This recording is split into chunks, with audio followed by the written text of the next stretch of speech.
உங்கள் மூளையுடன் கணினி சிப்களை பொருத்துவது சீனா மற்றும் அமெரிக்கா இடையேயான தொழில்நுட்ப போட்டியின் அடுத்த மைல்கல்லாக இருக்கலாம் என்றால் உங்களால் நம்ப முடிகிறதா?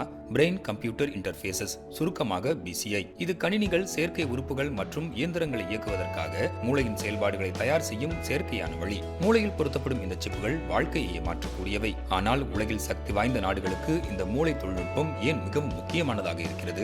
புதிய கண்டுபிடிப்பு என்பதால் மட்டுமல்ல, இது உலக நாடுகளின் பொருளாதார சக்தியில் தாக்கம் செலுத்தக்கூடியது. சீனா இந்த தொழில்நுட்பத்தை முதன்மையான முன்னுரிமையாக நினைக்க தொடங்கிவிட்டது.